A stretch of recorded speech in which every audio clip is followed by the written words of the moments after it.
ये जितने भी प्रवचन हैं सब इंसानों की ही जरूरत है।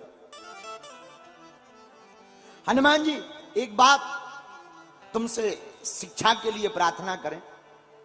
हम लोगों की आदत है, सम्मान तो हम अकेले पाना चाहते हैं, लेकिन अपमान और गालियां सामूहिक में। गाली मिले तो सबके साथ मिले, सम्मान मिले तो अकेला मिले। लेकिन हनुमान जी बहुत अच्छे हैं। हनुमान जी सम्मान सबको बांटते हैं, अपमान खुद सहते हैं, इसलिए इनका नाम हनुमान पड़ा है। यही हनुमान जी से सीख लेनी चाहिए।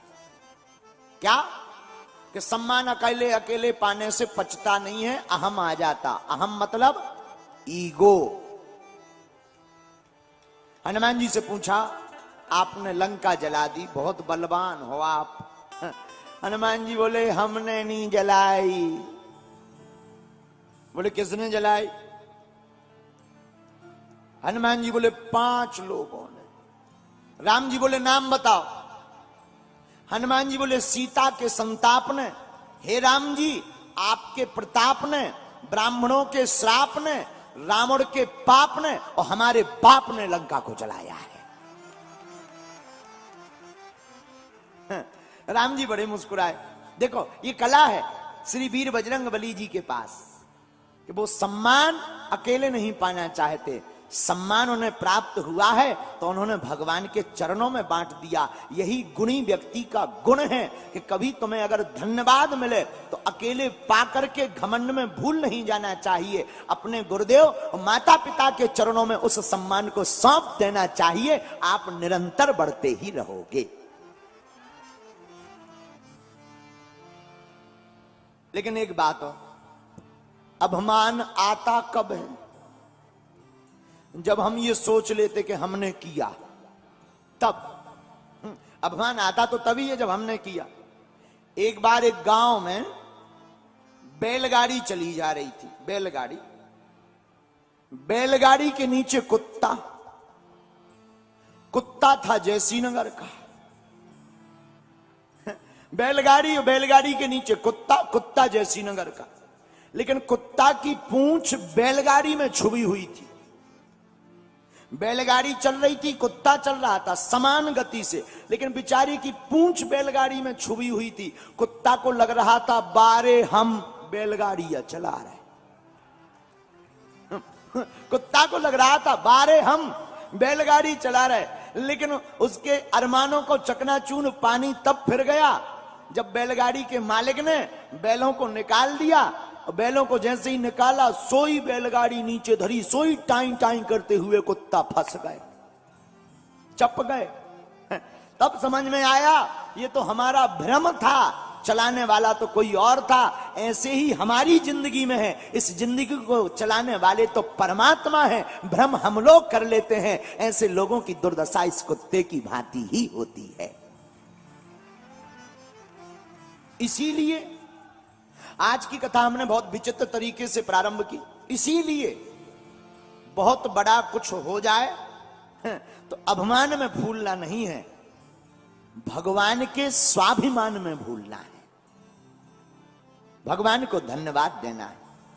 तीसरी बात, अभिमान तब आता है जब हम ये सोच लें कि हम कर रहे हैं। और एक हंसी की बात यह है कि आदमी दान छपाकर करता है, पाप छिपाकर।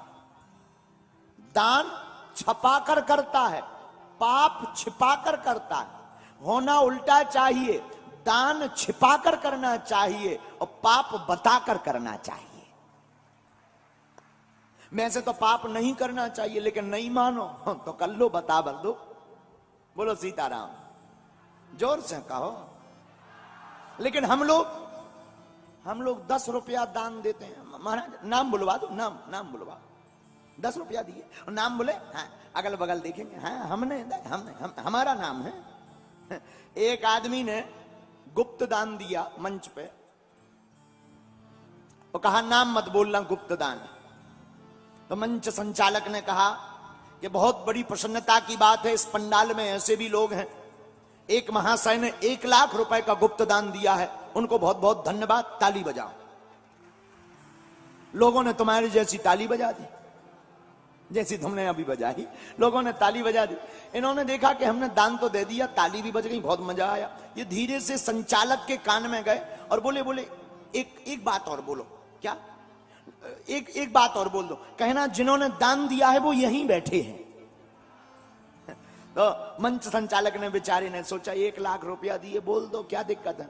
तो माइक उठाया, हाँ तो भाइयों और बहनों, जो अभी अभी हमने 1 लाख रुपए का दान बोला था, जिन्होंने गुप्त दान वो दिया है, वो महाशय इसी पंडाल में बैठे हैं, ताली बजाकर धन्यवाद दीजिएगा। लोगों ने फिर ताली बजा दी तुम्हारे जैसी। फिर ताली बजा दी।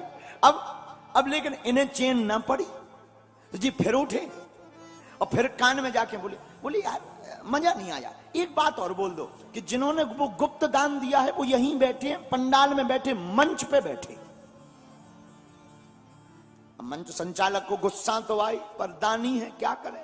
तो फिर माइक उठाया, हाँ तो भाइयों और बहनों, ऐसा है जिन्होंने अभी 1 लाख रुपए दिए थे वो बहुत ही सज्जन महान भाव इसी पंडाल में बैठे, यहीं बैठे, वो मंच पर बैठे हैं, ताली बजाइए।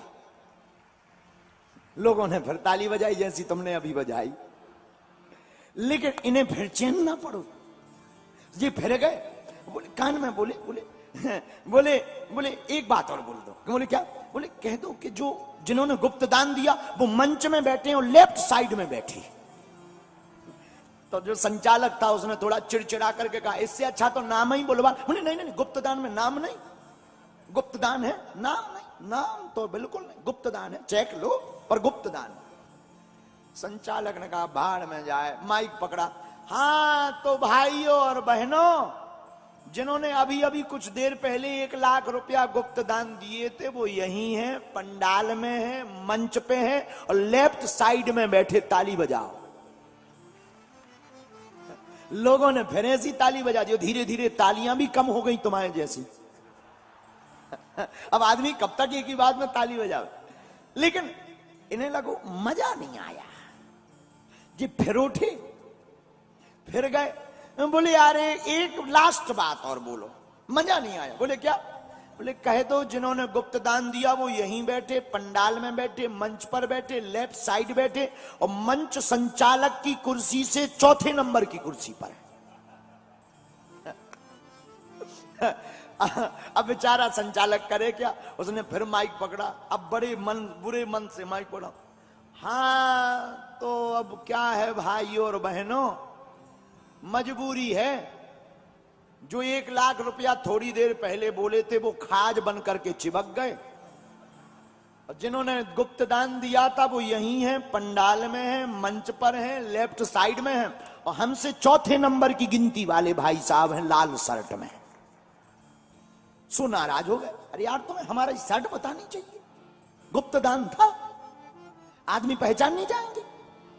संचालक बोले अब इतने के बाद बिना पहचानते तो क्या लोग मूर्ख हैं। अब ये तो चले गए घर। दूसरे दिन जब पता किया तो चेक में नाम हस्ताक्षर ही नहीं थी। तो पूरी कमेटी घर गई कि आपने कल गुप्त दान 1 लाख रुपया बुलवाया था, चेक में तो हस्ताक्षर ही नहीं। अरे बोले यार मूर्ख हो क्या, गुप्त दान में नाम थोड़ी लिखा जाता है।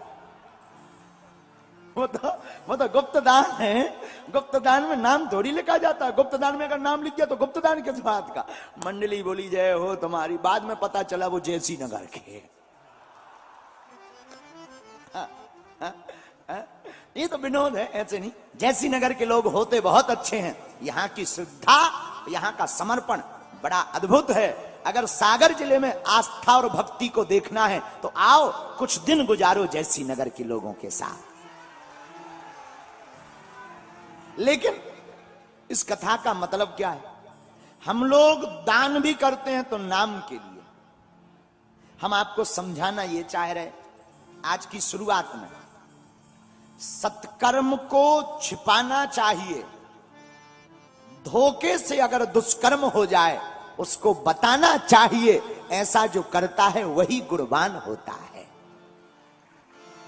वही पाप के बाप से बच जाता। बोलो सीताराम।